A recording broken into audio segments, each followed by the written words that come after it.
त्रिकोणीय संघर्ष पक्का है तो फतेहपुर सीकरी पर। जो बाबूलाल जी थे यहाँ पे उनको बीजेपी से टिकट दिया गया है, ब्रजेश को आरएलडी से। सबसे बड़ा मुद्दा शिक्षा का।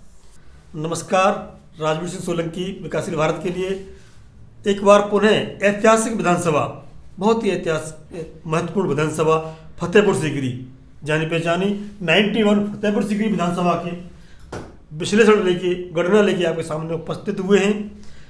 बड़ी ही महत्वपूर्ण विधानसभा है ये, राजस्थान का बॉर्डर लगता है। बॉर्डर विधानसभा होने के कारण दोनों प्रदेशों का प्रभाव रहता है। और इसकी एक खासियत रही है विधानसभा की कि जो भी लोग यहाँ पर जीत के आते हैं, जितने लोग जीत के आए हैं, जनता ने भरपूर प्यार दिया है। आप विश्वास नहीं करेंगे, इतनी अच्छी विधानसभा है कि यहाँ पर जो भी आया है जनता ने सिर पर बिठाया है। देखिए, बाबूलाल जी इस बार मैदान में हैं बीजेपी से, उससे पहले निर्दलीय जीत गए थे वो, और उससे पहले भी अच्छा इतिहास रहा है। गणना पे आते हैं हम लोग, ऐतिहासिक 91 फतेहपुर सीकरी विधानसभा। इसका करीब अनुमानित आंकड़ा है, हमारा अनुमानित है ये 3,52,000 वोटर हैं। इसमें से युवा हैं करीब 12,000 वोटर। युवाओं का इसलिए जोड़ देता हूँ जो पहली बार वोट डालने जाएंगे, 18 से 19 साल के हैं, उनका बड़ा महत्व होता है। देखेंगे, बताएंगे आगे। इसमें 3 ब्लॉक हैं, तो 2.5 ब्लॉक इसके अंतर्गत आता है। अकोला का आधा ग्रामीण क्षेत्र, अचनेरा, फतेहपुर सीकरी, ये 2.5 ब्लॉक का एरिया है। और कस्बा है किरावली, रुनकता, अचनेरा और फतेहपुर सीकरी। कोई भी शहर नहीं है, टोटली ग्रामीण एरिया है। अचनेरा और किरावली 2 नगर पालिका हैं, बाकी सब ग्रामीण क्षेत्र है पूरा। इसमें हमने देखा, आपको बताया कि अकोला में जो करीब पंचायत हैं 39, अचनेरा में 52 और फतेहपुर सीकरी में 56। तो इसका आधा इस विधानसभा में है, आधा आगरा ग्रामीण में है, अकोला का एरिया। तो ज़्यादातर ग्रामीण क्षेत्र है, कोई शहरी मतदाता नहीं है, भोली भाली जनता होती है गाँव में। और बड़ा यहाँ का आंकड़ा देखिए आप, 90,000 जाट है यहाँ पर। जाट मतदाताओं की संख्या 90,000 है, इसलिए ज़्यादातर यहाँ से विधायक रहे हैं वो जाट रहे हैं। संख्या निकालेंगे आप तो बीच में बसपा के ठाकुर सूरजपाल जी 2 बार जीते थे, उसका भी कारण था। ब्राह्मण मतदाता नंबर 2 पर 60,000 करीब है। ये गणना है, आकलन है। दलित 45,000, ठाकुर 40,000, मुस्लिम 30,000, लोधे राजपूत 18,000, यादव 7,000। ये यहाँ का मोटा मोटा आकलन है। जाट, ब्राह्मण, दलित, ठाकुर, मुस्लिम, लोधे राजपूत, यादव, ये मेन फैक्टर है। बाकी बघेल बहुत बड़ी तादाद में है यहाँ पर, इसी संख्या में है, करीब 16-17,000 वोट बघेलों के भी हैं, वो भी इसमें महत्वपूर्ण भूमिका निभाते हैं। पिछली बार क्या रहा था, उदयभान जी जीते थे बीजेपी से। उदयभान जी अगर ग्रामीण क्षेत्र से आते हैं, किंतु उनको रिजर्व हो जाने के कारण फतेहपुर सीकरी विधानसभा से टिकट दिया था बीजेपी के द्वारा, मंत्री बनाया था बीच में। उनको 1 लाख से ऊपर वोट मिले थे, 47.34%, मायने रखता है, बहुत बड़ा आंकड़ा था जीत का। ठाकुर सूरजपाल जी थे बीएसपी से, नंबर 2 पर रहे थे, 56,000 करीब वोट मिले थे, ये 24% के करीब। ब्रजेश चहार आरएलडी से, समीकरण बदल रहे हैं, पूरा दिखाऊंगा मैं। ब्रजेश चहार को 38,000 वोट मिले थे, 16% करीब। और लाल सिंह एसपी से थे, 21,000 वोट। नोटा, युवाओं से ज़्यादा नोटा पड़े थे इस बार। युवा जो वोटर थे उससे ज़्यादा नोटा रहा था यहाँ पर, 1800 वोट मायने रखते हैं, 0.8%। इस बार क्या हुआ है, इनकी टिकट काट दी गई है।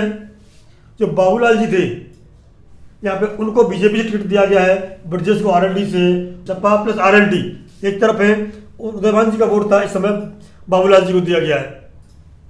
बीजेपी से इस समय बाबूलाल जी हैं। तो यहाँ का स्ट्रक्चर क्या है कि यहाँ से 4 बार मदन सिंह जी रहे, बाबूलाल जी 2 बार आरएलडी से रहे, मंत्री बने। बाबूलाल जी 2 बार विधायक और मंत्री आरएलडी से रहे यहाँ पर, उसके बाद सांसद बने, फिर मैदान में बीजेपी की तरफ से डटे हुए हैं। सूरजपाल जी 2 बार रहे, इस समय भगवान के पास पहुंच गए हैं, इस दुनिया में नहीं है।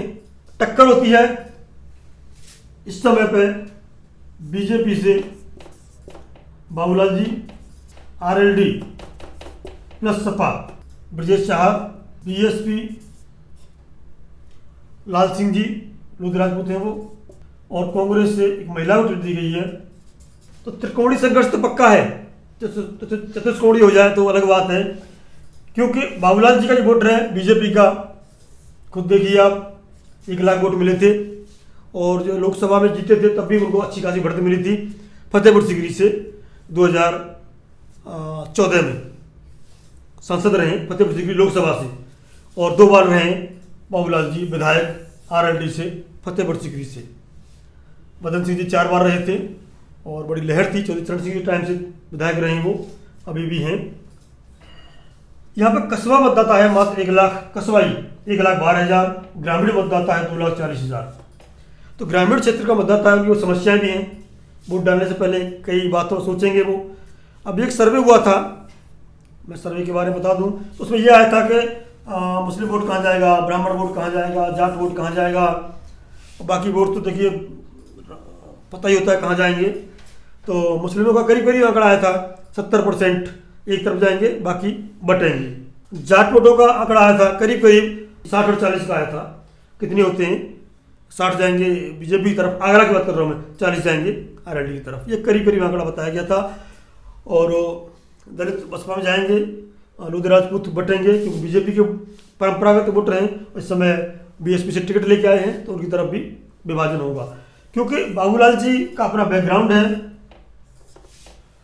और बीजेपी को पहले 1 लाख वोट मिले हैं, सांसद रहे, उनका अच्छा प्रभाव है। आरएलडी का ब्रजेश जी 2 बार चुनाव में मैदान में उतरे थे आरएलडी की तरफ से, पिछली बार उनको 38,000 वोट मिले थे, तीसरे नंबर पर रहे थे। इस बार सपा से फैक्ट है, सपा को पिछली बार 21,000 वोट मिले थे। और इस बार जो मेन फैक्टर है किसान आंदोलन, वो भी आएगा हमारे इसमें, उसका वो प्रभाव को माने चल रहे हैं, तो वो भी टक्कर अच्छी देंगे। बीएसपी का अपना वोट बैंक है, और जो बीएसपी कैंडिडेट हैं उनका लोधी राजपूत का अपना वोट बैंक है। और बेटी हूँ, लड़ सकती हूँ, महिला को टिकट मिली है, नाम शायद मुझे अभी नहीं पता चल पाया है, तो कौन सी टक्कर रही है। त्रिकोणीय संघर्ष पक्का है फतेहपुर सीकरी पर। बाबूलाल जी अनुभवी हैं, 2 बार के सांसद, विधायक, और इस बार मैदान में बीजेपी तरफ से। बहुत ही संघर्षशील मुकाबला है। और यहाँ पर समस्याएं क्या है, मुद्दे क्या होंगे? सबसे बड़ा मुद्दा शिक्षा का। शिक्षा, तकनीकी शिक्षा और शिक्षा में फतेहपुर सीकरी में कोई संस्थान नहीं है बड़ा। इंटर कॉलेज है, डिग्री कॉलेज, कोई बड़ा डिग्री कॉलेज नहीं है, और खासतौर पर महिलाओं के लिए नहीं है। ये बहुत बड़ी समस्या है। न कोई तकनीकी शिक्षा का महिलाओं के लिए है, न पुरुषों के लिए है। तो महिला और पुरुष के लिए कोई गवर्नमेंट कॉलेज नहीं है, प्राइवेट कॉलेज बहुत हैं, उनके लिए चर्चा बाद में करेंगे।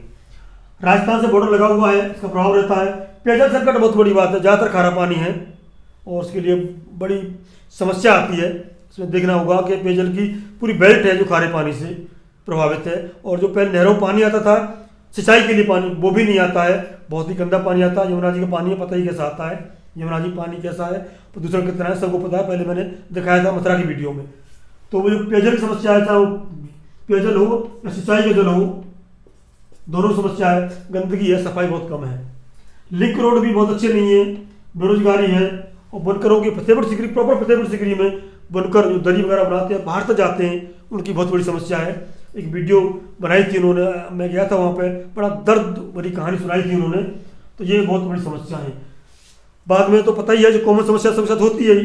फतेहपुर सीकरी पर्टिकुलर समस्या है, वो है कोई भी सरकारी संस्थान का न होना, खासतौर पर तकनीकी और महिलाओं के लिए, और लिंक रोड और बेरोजगारी और पेयजल, ये 4-5 समस्याओं से जूझना पड़ेगा कोई प्रतिनिधि हो। और दूसरी बात है, बीजेपी से इस बार बड़ी लंबी लाइन थी, बहुत लंबी लाइन थी, और टिकट नहीं मिला है, वो नाराज हैं, वो आपस में मान मनोबत चल रही है। तो कितना लोगों को कौन खींच पाता है, वो देखने वाली बात होगी। आंकड़ा आपकी तरफ है, टक्कर बहुत अच्छी होगी, तीनों के बीच होगी, बीजेपी, आरएलडी, बीएसपी। बहुत संघर्ष और करेगी कांग्रेस यहाँ पर। अब मतदाता आपके सामने है, 90,000, 60,000, 45,000, 4,000, 30,000, 18,000, 7,000, पूरा आकलन, पूरी गणना। ज़्यादातर ग्रामीण क्षेत्र है, कस्बाई क्षेत्र है, शहरी क्षेत्र बिल्कुल भी नहीं है। राजस्थान से बॉर्डर लगा हुआ है, इतनी ग्रामीणों की संख्या है यहाँ पे, पूरा गांव ग्रामीण एरिया आता है ज़्यादातर। और करीब 12,000 युवा हैं, और युवाओं को क्या चाहिए अच्छी तरह पता है आपको। युवा वोट कहाँ जाएगा, कैसे जाएगा, कितना किसान आंदोलन का प्रभाव है, बताया था आपको हमने। करीब 45 से 40% प्रभाव यहाँ पर किसान आंदोलन का है, ये हमारे सर्वे में आया था। तो वो किधर मुड़ेगा, किधर नहीं मुड़ेगा, ये देखने वाली बात होगी। तो सभी मैदान में उतर चुके हैं, फील्डिंग सज चुकी है, और रण फेरी बच चुकी है। और 10 मार्च को परिणाम आपके सामने होगा। अगली विधानसभा गाजियाबाद की सबसे बड़ी विधानसभा, यूपी की 403 सीटों में से सबसे बड़ी विधानसभा, 10 लाख वोटरों की विधानसभा साहिबाबाद, इसमें ले चलेंगे आपको, वहाँ का पूरा गणित दिखाएंगे, गणना सिखाएंगे, बने रहिए हमारे साथ। जय हिंद, जय भारत।